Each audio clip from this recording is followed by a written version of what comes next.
All right, good morning. We are back again with another tutorial. My name is Eliaza and you are watching EA Lego Academy. So today we want to look at working with lists. So in our last class, so I want to assume that you have done the assignment. It's for your own good. It allows you to get better as a programmer. All right, so we're going to be looking at how we can work with lists today. So in order to keep our code and to make them easy to follow, I'm going to create another Python file. And I'll call it working. All right, so I want to look how we can work with lists. So let's look at looping first and foremost. So what is looping? So looping just simply means, so this is when we repeat the execution of a program multiple times. That's just what looping is. You repeat the execution of a program multiple times. Now we have two types of loops. We have the for loops and we have the while loops. Now the for loop allows us to repeat the execution of a program some certain number of times until we get to the last element inside a data structure. Now this definition is true for Python, for the Python programming language. For another programming language such as Java or C++, this definition doesn't necessarily work like that. So I would say that for a for loop, we know exactly when the for loop is going to stop. We know when it's going to stop. So it's going to execute that program pending the time that has been appointed for it to stop. If you keep on running that program, that time comes.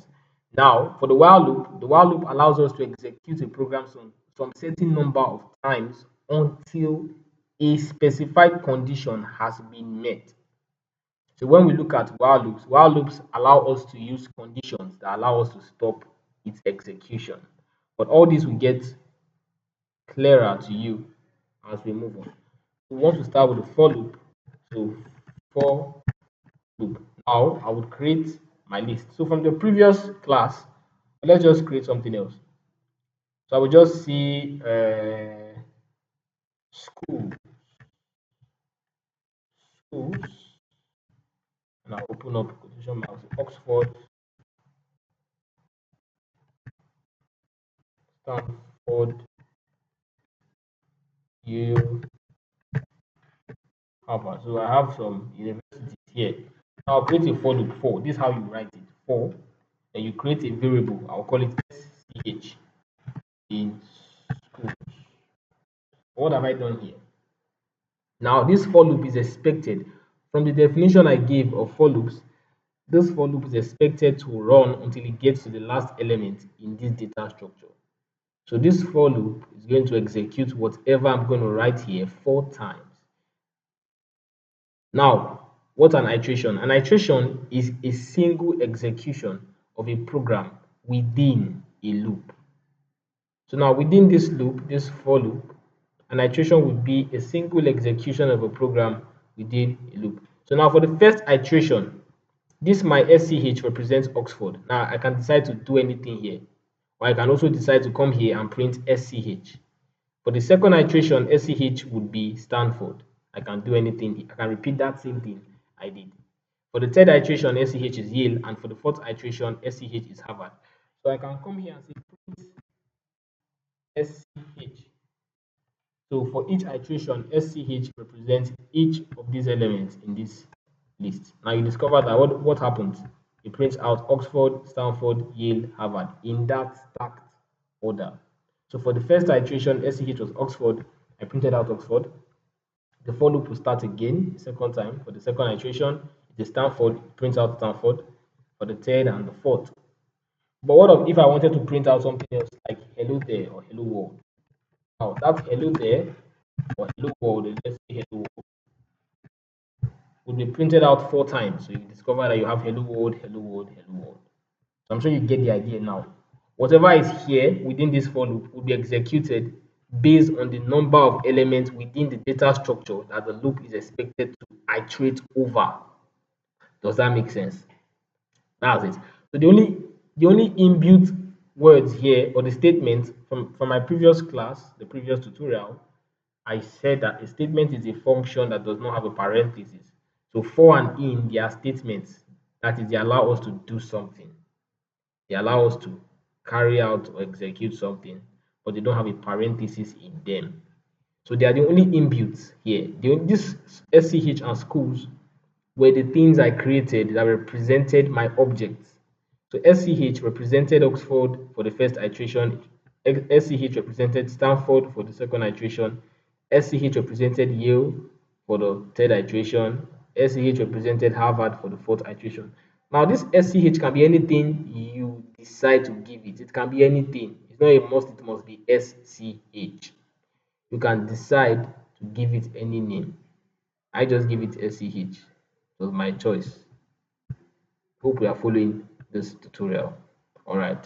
So that's what we mean by looping through a list data structure. Now, you can also decide to do something more. So just keep it simple as much as possible. So I can come here and say SCH. Now you will discover that this will print out Oxford, hello world, to start again for the second iteration, to print out Stanford, hello world, for the third iteration, it will print out Yale, hello world, and for the fourth, to print out Harvard, hello world. The hello world will just be repeated over and over again. You can see that Stanford, hello world, and all that. So now the next thing we can look at is doing something after a while loop. So when we say doing something after a while loop, I can just copy this whole code and comment it out so that we'll not put them or will not um, bring them together. So doing something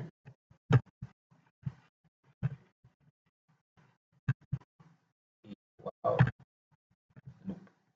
So now what we mean, sorry, while loop. Sorry. Doing something after a for loop.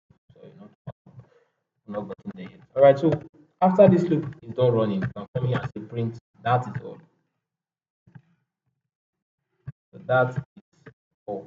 So now you will discover that after this loop is done, printing out Oxford, hello world, Stanford, hello world, Yale, hello world, like that. The last thing to print out would be that is all. Because why? That is all is not within the for loop, it is outside on the same line as the for loop. So to print out, to get printed out once. Once.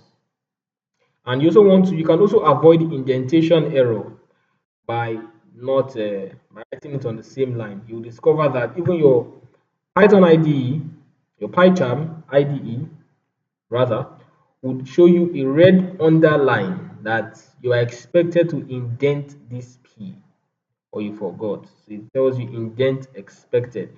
So IDE is intelligent, it gives you intelligence and it allows you to be able to follow proper programming conventions in order to write your code clearly and properly. Okay, so you want to avoid that. Like you cannot afford to make that mistake in the first place because your ID already does everything for you. You will notice that immediately I pressed the colon and I pressed enter, there was an indentation already created.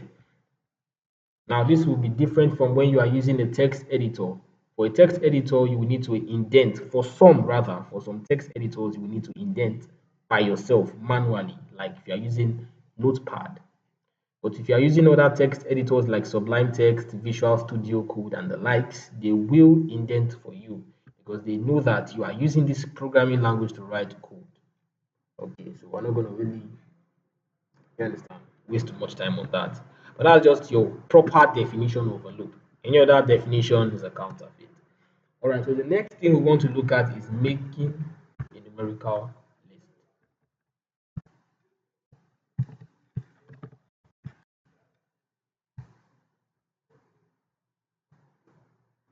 Making a numerical list.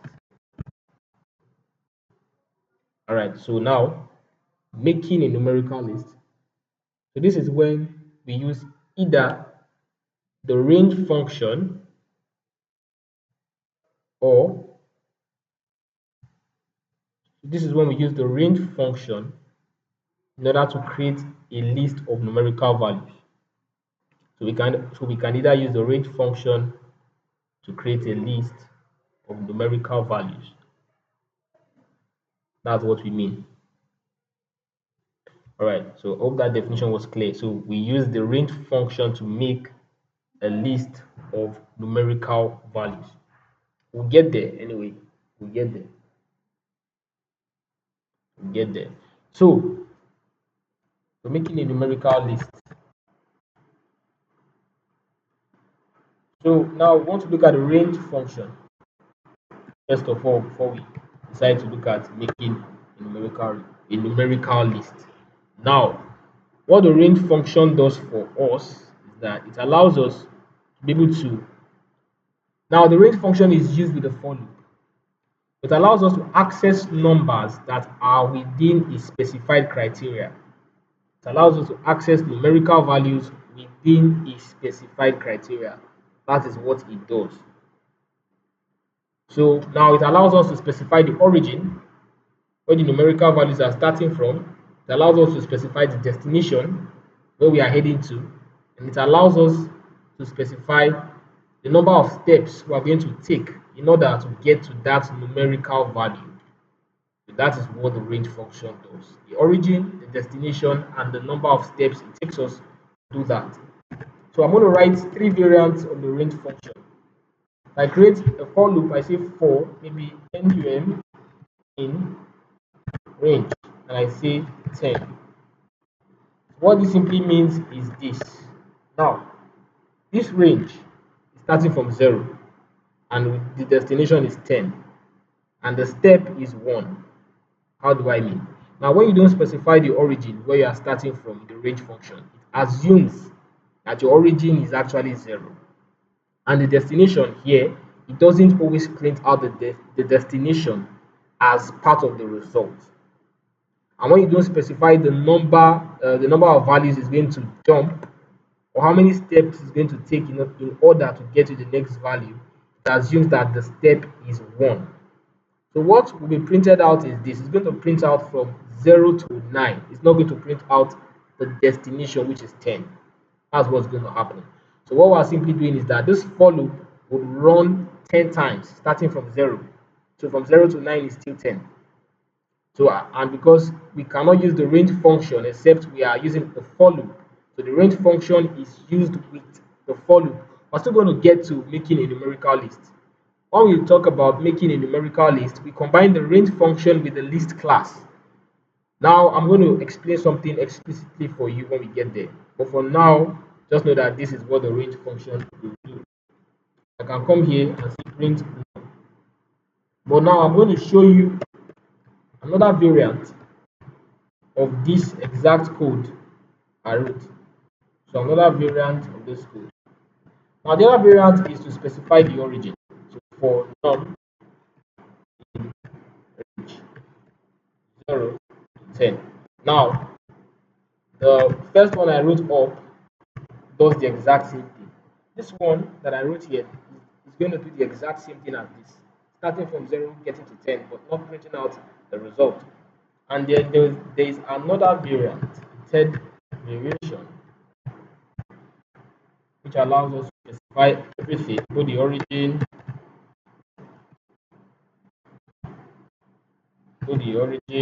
destination, and step.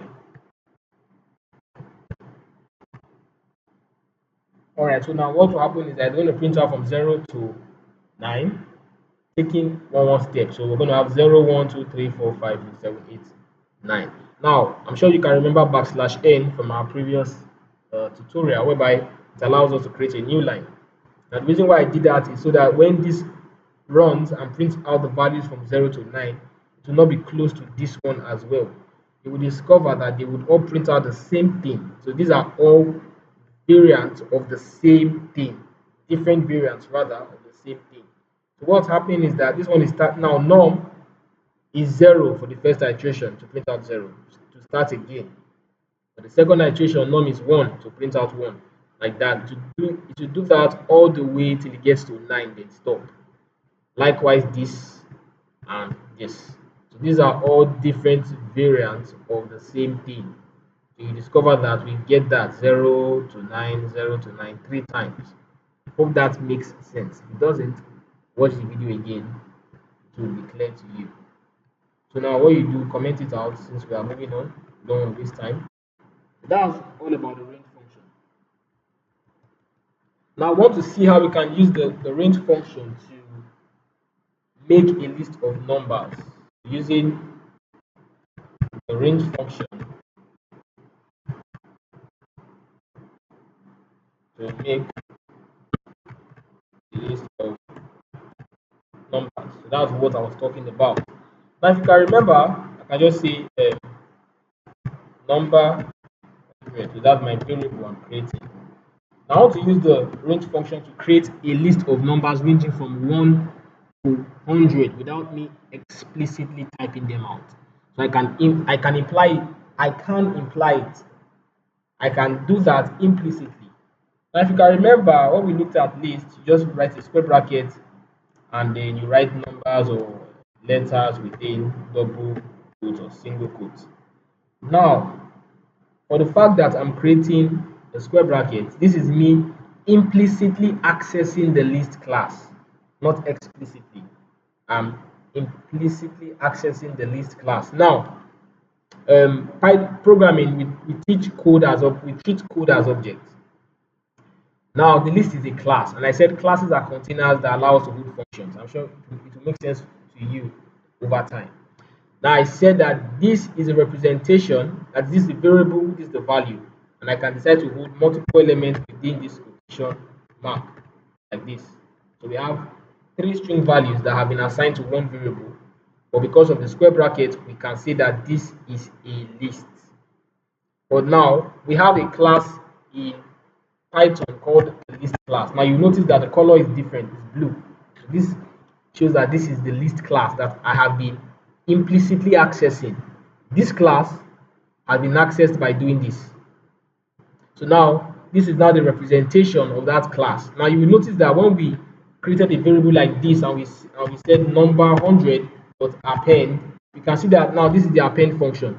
Now this is the function inside the list class. But because this number 10, this number 100 is now a representation of this list class, I can now use the function already inside this list class. And you can confirm that by checking append. And you see that you can also access append from the list class. Does it make sense? I'll take that again. This, for the fact that I assigned three values to this variable, it means that I am accessing the list class implicitly, not explicitly. I'm accessing it indirectly by doing this. So I'm assigning three string values to this variable. Now this variable, because this square bracket represents my list class implicitly, this number 100 variable is now a representation of that list class. So in other words, since it is now a representation, I can use this variable to access the function contained within the list class, since it is now representing it. But just to confirm what I am saying, if I use the list class directly to access the append function, you will discover that the append function is also there as well. Does it now make sense?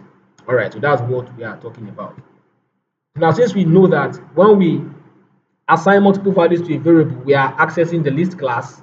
I will just comment it out so that you can maybe type it down yourself. I want to now create a variable called number 100 and create a list of values using the range function that range from 1 to 100. So I know that I can use the list class directly and convert the range function to be a numerical list. So 101. So what will happen is that this will print out a list of numbers ranging from 0 to 100. If you can remember, I said the range function does not print out the last value. That is the destination that you're trying to get to. It doesn't print out that number. So to make this more succinct, I will start from 1 to 100. So this will print out from 1 to 100 and it will convert and put everything inside a list. Since we know that writing the list class like this, we are doing something like this, creating a list with square brackets, still the same thing. You can now come here and see print number 100 and you will discover that it will print out a list of numerical values ranging from 1 to 100. You can check that by moving across. You see that it gets up to 100. So this has just allowed you to write numbers ranging from 1 to 100 implicitly, not explicitly. Hope that makes sense to you. All right, moving on.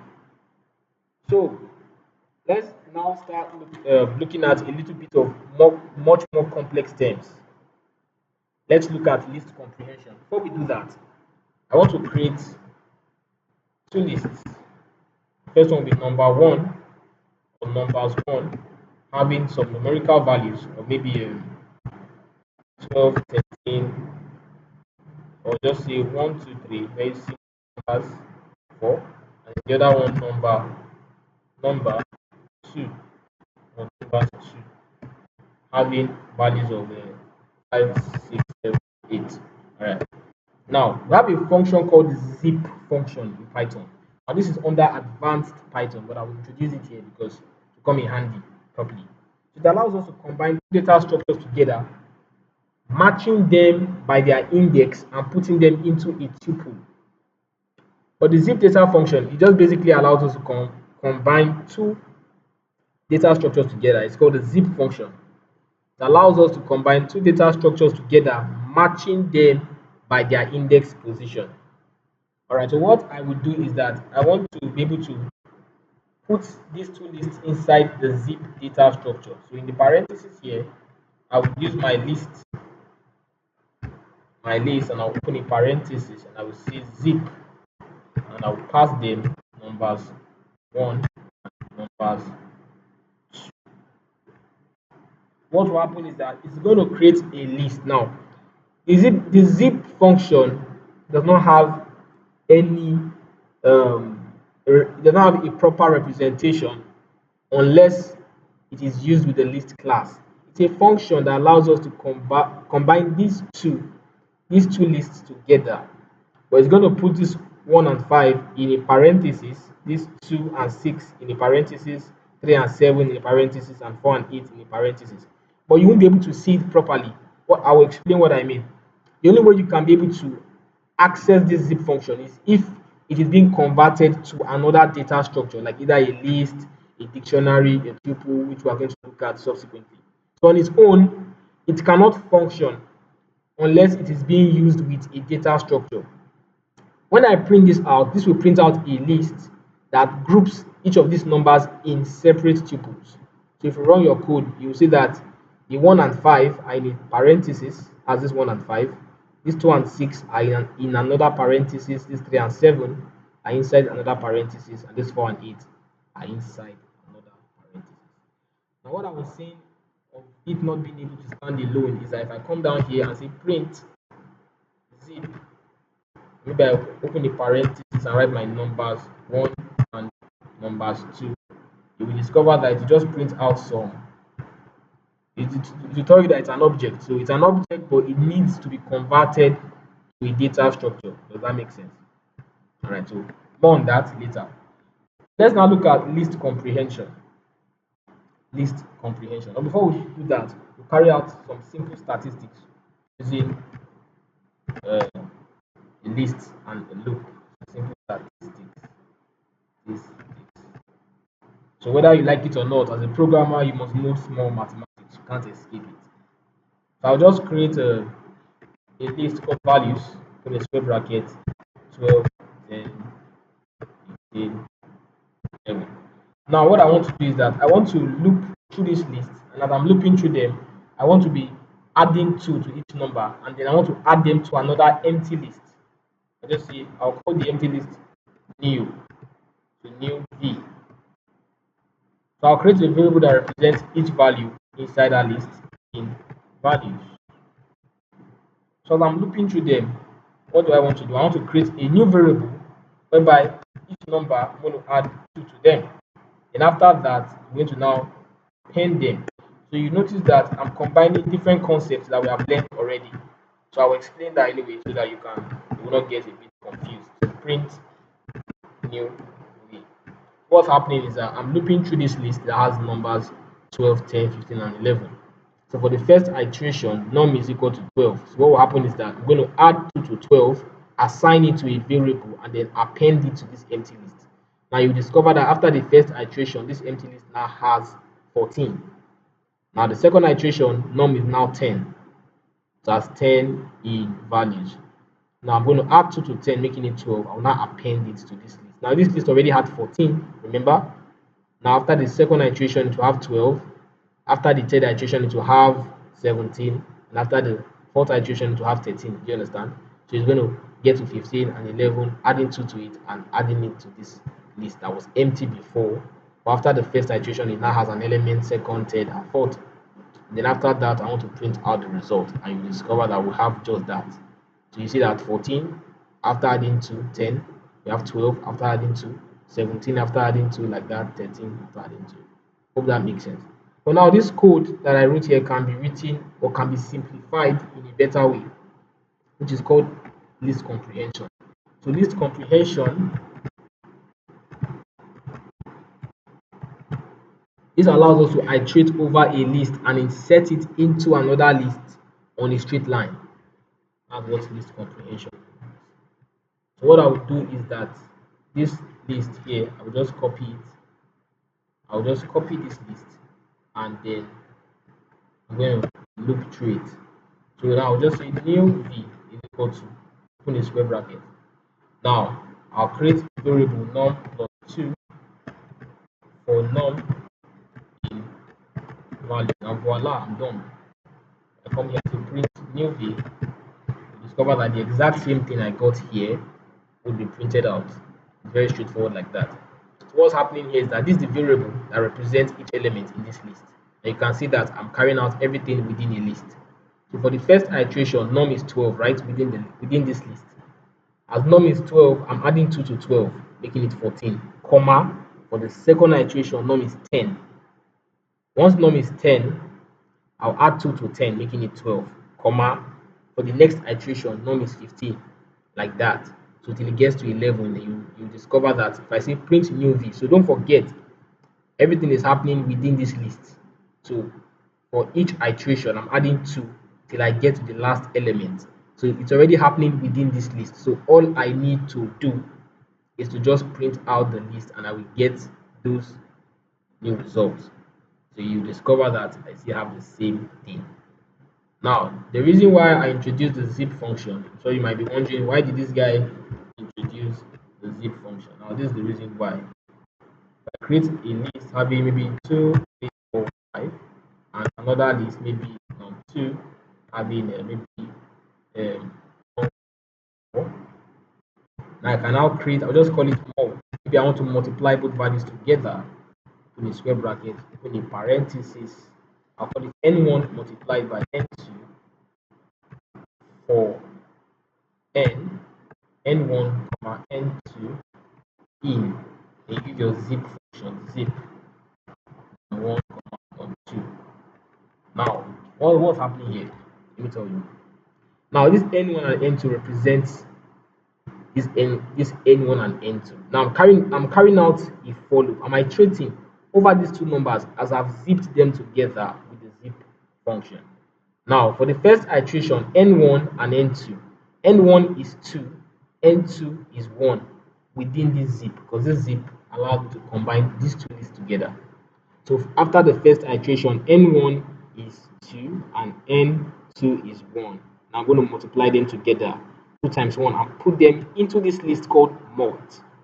For the second iteration, n1 is 3, n2 is 2. I'm going to multiply them together and put them again inside this list.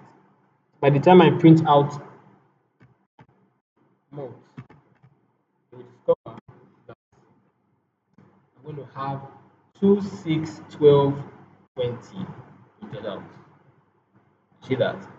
So that's my new list, the multiplication of these two elements side by side. So you can see that zip allows you to carry out some very, very seamless statistical computations and all that. So that's what we know about list comprehension and all that. So we're still going to apply this concept when we get to dictionaries also. All right, so the next thing we want to look at now is working with parts of a list. So what do we mean by working with parts of a list? All right, so it gets more complex than this anyway, so get ready. So working with parts of a so working with parts of a list is just simply referred to as slicing in Python. So I'll just in order so that we don't waste time, Then I'll just go up to the list I created before, schools. And I don't like writing too much code so that I will not waste anybody's time. Paste it here. So now maybe I want to print out from Oxford and stop at Stanford. But before I go into the intricacies, slicing just simply means accessing elements in a list within a specified range. It is similar to the range function, or within a specified region. So I can come here and say print schools and put starting from the 0 index going to the 2 index. So what this simply means is that this would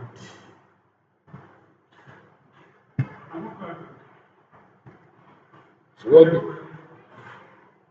what this simply means is that I'm going to start from the 0 index and stop at the 2 index. So that's 0, 1, 2, 0, 1, 2. So this will print out Oxford, Stanford, but it will not print out the element at that index position that was specified. It will not print out the element at this last index position, 2 index.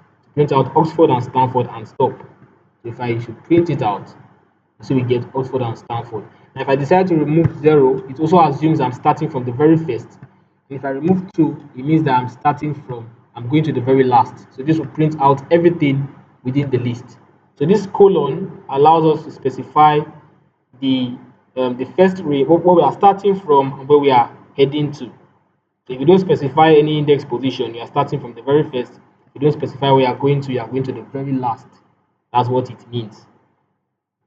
Hope that makes a lot of sense.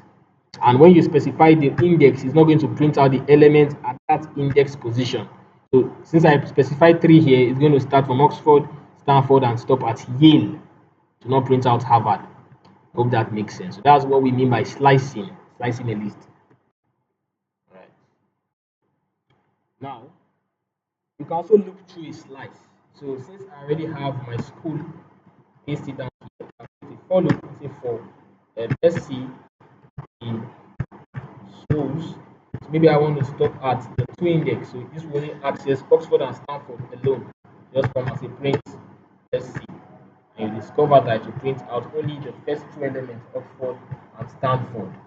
I've already explained what slicing is. You can see that here I did not print out the elements at that index 2. So 0 and 1 alone. That's what we get.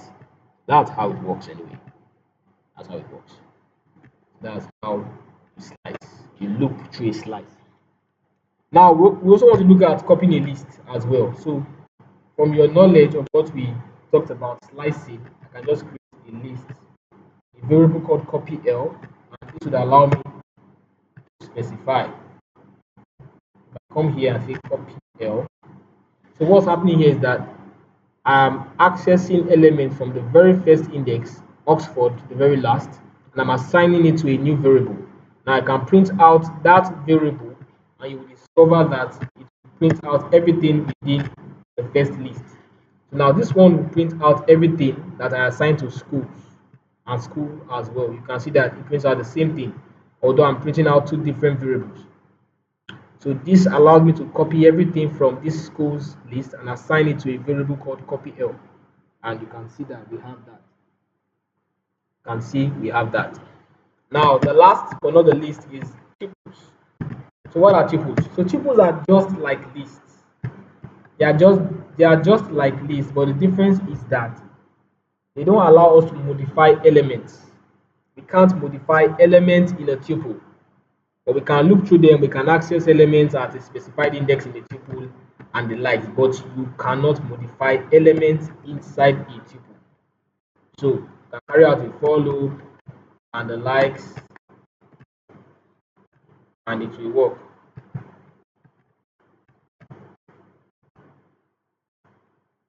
It will work just like a list, but you cannot modify elements inside a tuple. That's the difference between a list and a tuple. So if you come here, print out your result, you see that I looked through this tuple just the same way I would have looked through a list. And don't forget, you can see that I'm covering it with a parenthesis, not a square bracket.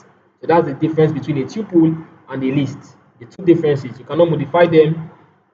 You cannot modify elements in a tuple and at the same time you cannot write square brackets for tuples, you use parentheses.